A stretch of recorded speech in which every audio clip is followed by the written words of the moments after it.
Welcome in, guys. This is DJ's Chronicles again, reading another tale. This one is by Henry Lawson.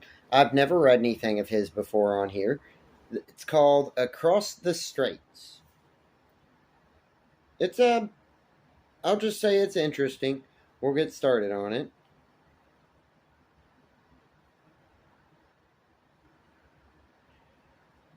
We crossed Cook Strait from Wellington in one of those rusty little iron tanks that go up and down and across there for 20 or 30 years and never get wrecked. For no other reason, apparently, than that they have every possible excuse to go ashore or go down on those stormy coasts. The age, construction, or condition of these boats and the southeasters and the construction of the coastline. We are all decidedly in favor of their going down. The fares are high and the accommodation is small and dirty. It is always the same where there is no competition. A year or two ago, when a company was running boats between Australia and New Zealand without competition, the steerage fare was £3 direct single and £2 10 shillings between Auckland and Wellington. The potatoes were black and green and soggy. The beef like bits scraped off the inside of a hide, which had laid out for a day or so.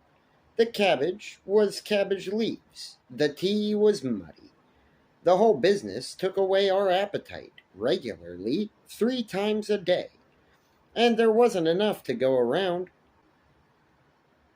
Even if it had been good enough, there was enough appetite to go around 3 or 4 times, but it was driven away by disgust. Until after meals, if we had not, under cover of darkness, broached a deck cargo of oranges, lemons, and pineapples, and thereby run the risk of being run in on arrival, there would have been starvation, disease, and death on the boat before the end, perhaps mutiny. You can across now for £1 and get something to eat on the road, but the traveling public will go on patronizing the latest reducer of fares until the poorer company gets starved out and fares go up again. Then traveling public will have to pay 3 or 4 times as much as they do now and go hungry on the voyage. All of which ought to go to prove that the traveling public is as big of a fool as the general public. We can't help thinking that the captains and crews of our primitive little coastal steamers take the chances so often that they, in time, get used to it. And being used to it, have no longer any misgivings or anxiety in rough weather concerning a watery grave, but feel as perfectly safe as if they were in church with their wives or sisters, only more comfortable, and go on feeling so until the worn-out machinery breaks down and lets the old tub run ashore, or knocks a hole in her side, or the side itself rusts through at last and lets the water in, or the last straw in the shape of an extra ton of brine tumbles on board, and the John Smith, Newcastle, goes down with a swoosh before the cook has time to leave off peeling his potatoes and take to prayer. These careful and maybe unjust reflections are perhaps in consequence of having lost half a sovereign to start with. We arrived at the booking office with 2 minutes to spare, 2 sticks of guano tobacco, a spare wooden pipe in case we lost the other one, a letter to a friend's friend down south, a pound note from the Bank of New Zealand, and 2 half-crowns, with which to try our fortune in the South Island.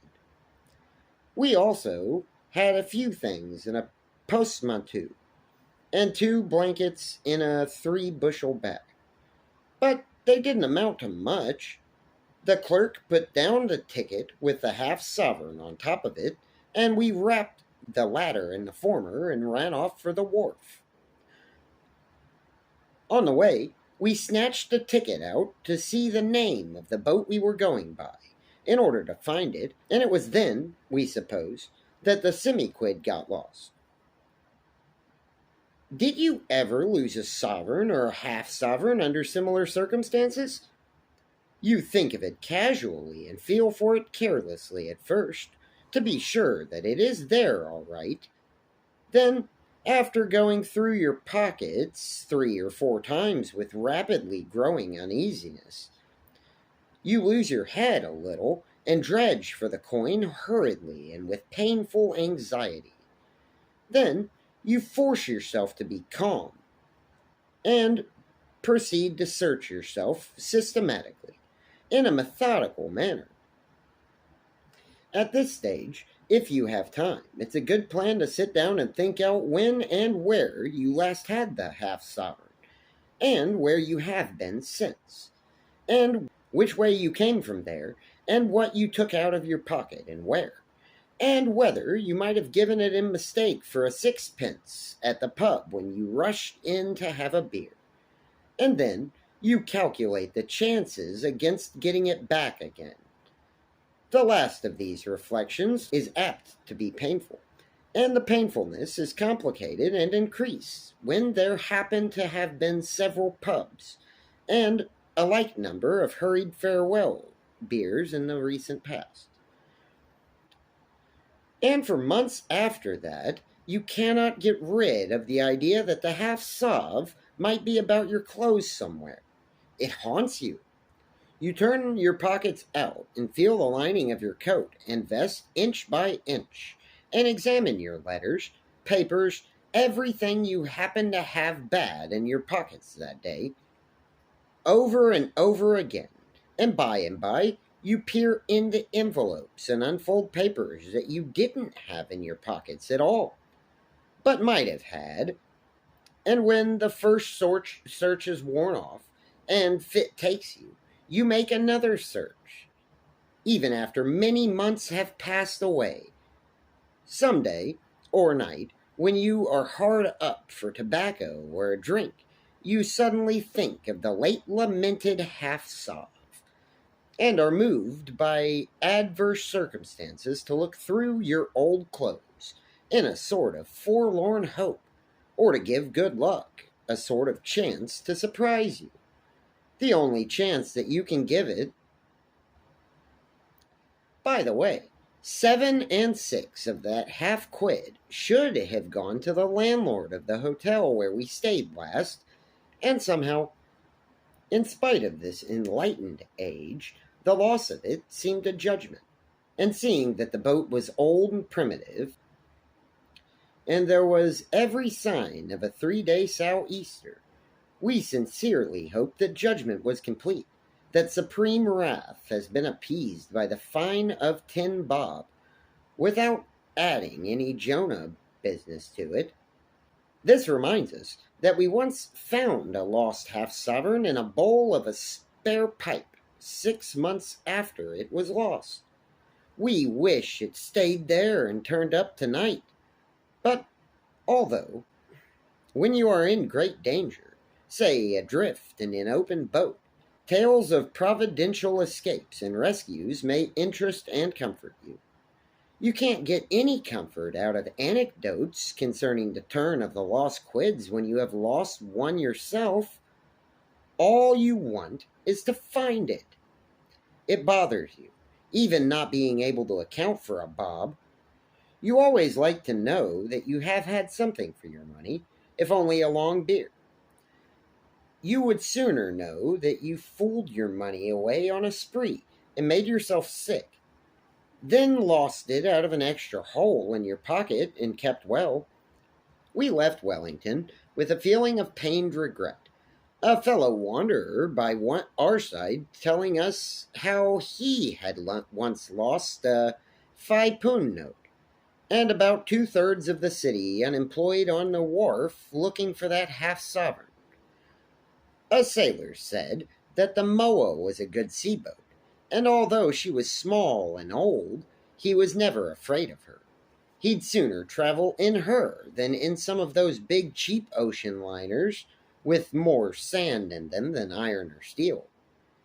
You know the rest. Further on, in a conversation concerning the age of these coasters, he said that they'd last fully 30 years, if well painted and looked after. He said that this one was seldom painted, and never painted properly, and then, seemingly in direct contradiction to his previously exposed confidence in the safety and seaworthiness of the Moa, he said that he could poke a stick through her anywhere. He asked him not to do it. It came on to splash, and we went below to reflect and search once more for that half-sovereign. The cabin was small and close and dimly lighted, and evil-smelling, and shaped like the butt end of a coffin. It might not have smelled so bad if we hadn't lost that half-sovereign. There was a party of those gypsy-like Assyrians, 2 families apparently, the women and the children lying very sick about the lower bunks, and a big, good-humored looking young Maori popped between the end of the table and the wall, playing a concertina. The sick people were too sick, and the concertina seemed too much in a sympathy with them, and the lost half-quid haunted us more than ever down there. So we started to climb out. The first thing that struck us was the jagged top edge of that iron hood-like arrangement over the gangway. The top half only of the scuttle was open. There was nothing to be seen except a fog of spray and a Newfoundland dog, seasick under the lee of something. The next thing that struck us was a tub of salt water, which came like a cannonball and broke against the hood affair, and splattered on deck like a crockery shop. We climbed down again, backwards, and sat on a floor with emphasis, in consequence of stepping down a last step that wasn't there, and cracked the back of our heads against the edge of the table. The Maori helped us up, and we had a drink with him at the expense of one of the half-casers mentioned in the beginning of this sketch. Then the Maori shouted. Then we. Then the Maori again. Then we again. And then we thought, dash it, what's a half-sovereign? We'll fall on our feet all right. We went up Queen Charlotte's Sound, a long crooked arm of the sea between big, rugged, black-looking hills. There was a sort of lighthouse down near the entrance, and they said an old Maori woman kept it. There were some whitish things on the sides of the hill, which we at first took for cattle, and then for goats. They were sheep. Someone said that this country was only fit to carry sheep. It must have been bad then, judging from some of the country in Australia which is only fit to carry sheep. Country that wouldn't carry goats would carry sheep, we think. Sheep are about the hardiest animals on the face of the planet, barring crocodiles. You may rip a sheep open whilst watching for the boss's boat or yarning to a penmate. And then, when you have stuffed the works back into the animal and put a stitch in the slit and poked it somewhere with a tar stick, it doesn't matter much where. The jumbuck will be all right, and just as lively as ever, and turn up next shearing without the ghost of a scratch on its skin.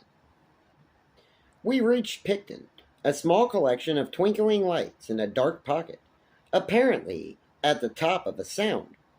We climbed up on the wharf, got through between 2 railway trucks, and asked a policeman where we were, and where the telegraph office was. There were several pretty girls in the office, laughing and chatting up the counter clerks, which jarred upon the feelings of this poor orphan wanderer in strange lands. We gloomily took a telegram form and wired to a friend in North Island using the following words: Wire quid, stumped. Then we crossed the street to a pub and asked for a room, and they told us to go up to number 8. We went up, struck a match, lit the candle, put our bag in a corner, cleared the looking glass off the toilet table, got some paper and a pencil out of our portmanteau, and sat down and wrote this sketch. The candle is going out. Thank you all so much for watching the video, and I'll see you in the next D-Jack Chronicle. Bye.